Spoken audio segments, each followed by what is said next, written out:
So we're here today at Crosspointe Dental Orthodontics and Sleep Solutions, and I'm going to let you introduce yourself. My name is Dr. Ashley Curver, and I'm the owner doctor at Crosspointe Dental Orthodontics and Sleep Solutions. Okay. And I want to talk about sleep today. I'm going to actually read a statement because I found this and I was like, wow.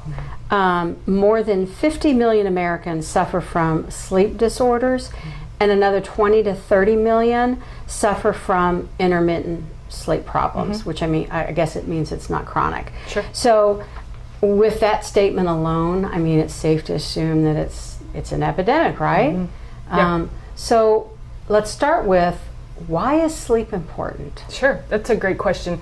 So when we sleep, it actually regulates most of our hormone production. When patients don't get adequate sleep or don't get good, deep, restful sleep, it can lead to multiple health disorders down the line if it's not corrected and treated. Okay. And when you say deep sleep, I mean, how do people know? How do people know? If I just go to bed at night, I go to bed at 8 o'clock, I wake up at whatever. How do I know if I've had deep sleep, if I've had good sleep? How do I know? So when you sleep, your body is repairing itself from the day. Okay. So when you go to sleep, it's actually a repair process. Your brain is actually filtering, it's cleaning out. You are forming memories from things that you've learned during the day. You should be dreaming. So how you know if you've gotten good sleep or not is when you wake up in the morning, you should feel refreshed. You should feel ready to go, ready to take on the day. You shouldn't feel like you want to go back to sleep. You shouldn't feel like you've slept for 15 minutes. So that's how you know that you've gotten a good night's sleep. Okay. So with the stats that they're talking about, 50 million people. Why so many? What's going on that's creating this problem? Sure. So sleep is so multifaceted. I think part of it within the last few years, I remember people bragging about how little sleep they had gotten, and actually, that's kind of a badge that they wear. Well, I only need 4 hours a night, or I only need 5 hours a night. Well, in actuality, they think that they're, and people, we work so hard these days, and our stress level is so high, and all those things interfere with our sleep. But actually, a lot of people will stay up late to get work done, catch up on things, and they think that they're being more productive by staying up late. But in actuality, they've done studies and productivity declines with when patients get little sleep.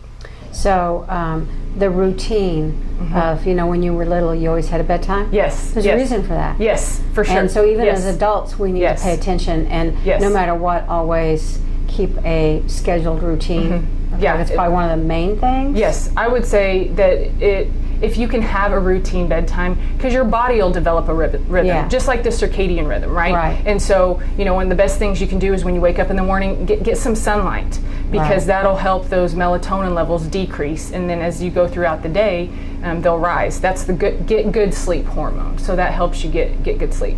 So if you're suffering, whether it's chronic or not, what do you do? Well, how do you fix that? That's a great question. So there's many different things that you can do to help yourself get good sleep. Like I said, get sunlight every day. Morning is ideal, but getting some natural sunlight is ideal. You want to develop a routine, exercise regularly, try to keep your stress low, which, this day and age is really hard, right? Yeah, can you solve that problem? I can help. So, there's many keeping devices, any electronic devices, they emit what's called an electromagnetic frequency. You don't want those in your bedroom. You want those out of your bedroom, and because that can interfere, that can prevent patients from getting that deep sleep and decrease melatonin levels. So if I attack all of the things that are related to lifestyle, and I've gone through the checklist, and I'm doing all of those things and I'm still having problems, then what? Right, that's a great question. I would recommend that patients come see us because there's different things that we can do, whether it's insomnia, if it's sleep disordered breathing, which includes snoring, sleep apnea.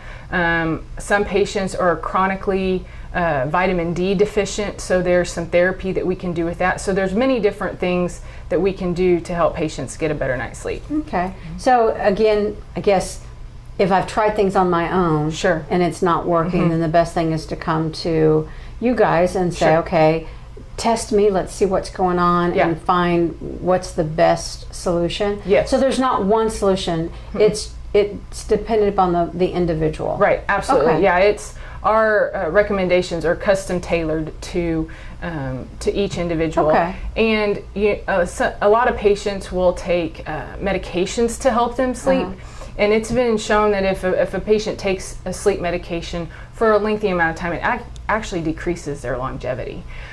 So we want to try to find the root, the underlying cause of why the patient, if you need a medication, well, why do you need it? So we want to help the patient find out why they need that and see if we can help them sleep better, possibly without it. Okay. Excellent. Any final thoughts? I would say the one thing that you can do to help yourself get a better night's sleep would be to make it a priority. Okay. And you have to make yourself a priority, and so you can be that mom, so you can be the dad, so you can be who you want to be at work. If you make sleep a priority, it'll pay off by helping you live a longer and healthier life.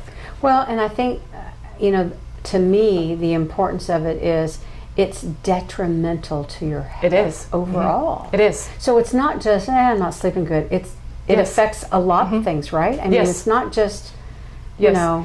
It can being chronically sleep deprived over time can lead to heart attack, stroke, and ultimately even death. there you go.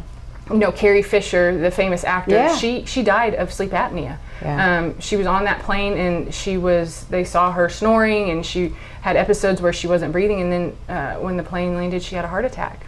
Wow. Yeah. So a lot of people think, oh, it's just snoring, but really it can be something. It's a symptom. It could be a symptom It could of be, something. for sure. Yeah. Yeah. So we need to get it checked out. Yes, absolutely. All right. Thank you. My pleasure. Thank you.